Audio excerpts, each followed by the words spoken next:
Based upon a number of excellent essays by Dan Oliver of Myrkiman Capital, today we explore why the Federal Reserve needs a gold price of $10,000 in order to balance its books. So let's dive on in. So the key points we'll discuss in this video are highlighted here and act as a guide and reference point as you view this video. So the true meaning of a dollar is a unit of liability for the Federal Reserve. By holding a dollar, we have a claim against the Federal Reserve and it is their liability. In recent times, we've seen newly created currency enter the economy via commercial bank reserves, which are held as liability by the Fed. The Fed then holds treasury bills, or now corporate and even junk bonds, as their assets to balance their books. Thus the balance sheet effectively balances, and a newly created dollar is a unit of liability for the Fed. The Fed has been relentless in their drive to support the market and create crazy distortions, where, as this picture actually illustrates, the stock market jumps ever higher as more and more hardworking Americans lose their jobs. The easiest trade currently going is to jump in and buy whatever the Fed is buying. If anything goes wrong, you know that they'll come to the rescue. They've got your back. Just take a look at the sheer scale of programs that were introduced over the course of just 8 days in March 2020. Now, in the case of the PMCFF, this means acting as a backstop for corporate debt rated just one notch above junk level at BBB.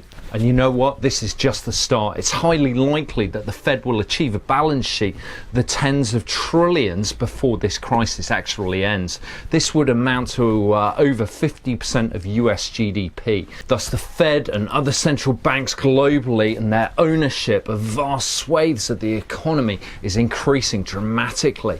In the current economic climate, many of these newly owned Fed assets will fail and fail badly. This prompted me to do a video exploring the impact of this, and then the very next day I saw Robert Kiyosaki tweeted out the following. Is the Fed broke? Hidden in recent $2.2 trillion Congress rescue bill was buried $425 billion for the Fed. The Fed has been bailing out the world since 2008. Who bails out the Fed? Now we know. We are. Why are the Fed and Treasury hiding this from us? Buy more gold, silver and Bitcoin. In fact, when QE was first introduced as a temporary support measure by former chairman Ben Bernanke, he stated that the balance sheet will eventually have to be brought back to a more sustainable level. Now, this issue of the Fed's balance sheet is a profound one and has a dramatic impact upon the likely price outcome of gold, as we'll analyse shortly. But Dan Oliver contends that gold will have to do an accounting for the liabilities held by the Federal Reserve. This chart from the excellent Macro Trends website is one we've seen before and allows us to actually identify the percentage change in the Fed's balance sheet in blue together with the change in the gold price in orange. Clearly we can see a distinct relationship here and a large potential upside for gold. But if we explore this from a more analytical perspective, we know that the quality of the assets that the Fed is now holding are deteriorating in quality. As the economic situation worsens and company insolvencies rise, the deterioration of the Fed's balance sheet is likely to take place at a dramatic speed. So breaking this down further, Dan Oliver highlights this chart which illustrates the composition of the Fed's balance sheet. In 1923, the Fed's assets consisted of 61% gold, 22% commercial invoices due within 90 days, and 3% government bonds or treasury bills. These are high quality liquid assets, and gold was redeemable for cash under the gold standard, and thus the market actually controlled that ratio.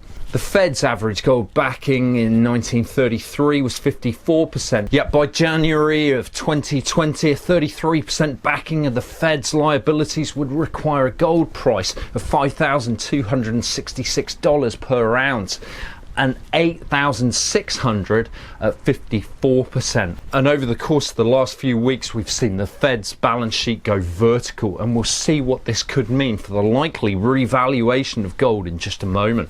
Currently, the structure of the Fed's assets is represented by a very high proportion of mortgage-backed securities and long-term treasury bills. These assets are far riskier to hold in such an economic environment. Meanwhile, the already poor state of government finances is being devastated by this crisis as Keynesian automatic stabilizers kick in. Thus, tax revenues decline and government transfer payments soar through income and healthcare support. In January 2020, the Congressional Budget Office estimated total tax revenues of $3.6 trillion and total expenditure of $4.6 trillion, resulting in a $1 trillion deficit. But Oliver points out that tax revenues declined in 2008 by 20%, and clearly this time around tax take will be far, far lower and spending far greater. In fact, Goldman Sachs is projecting an annual deficit in the US of $3.6 trillion. Consequently, deficit financing or debt monetization will account for 59% of government expenditures. And next year, Goldman believes that the deficit will have been cut back to $2.4 trillion. This really could be a recipe for a potential currency crisis and a default of these Fed-owned treasury bills. But globally, debt clocks are in the process of spinning at an unprecedented speed, so the US is far from alone in this situation.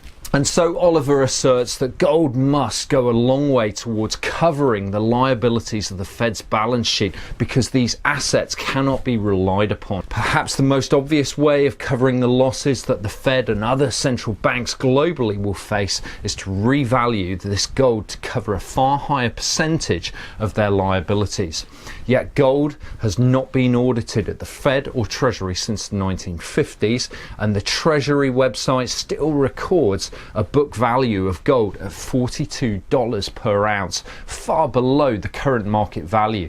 Taking the gold held by the Treasury and by the Fed, because they now clearly work as one, and revaluing this to 33% of the Fed's balance sheet as of April 2020 at $6.1 trillion, for a 33% and a 54% backing, this would give a gold price of $7,676 and $12,516 respectively. Yet Oliver is keen to point out that the sheer scale of the 1980 panic led to a gold price which meant Treasury and Fed gold reserves reflected 135% of Fed liabilities. Right now, global authorities remain determined to actually kick this can down the road by pushing out ever tougher monetary and fiscal policies.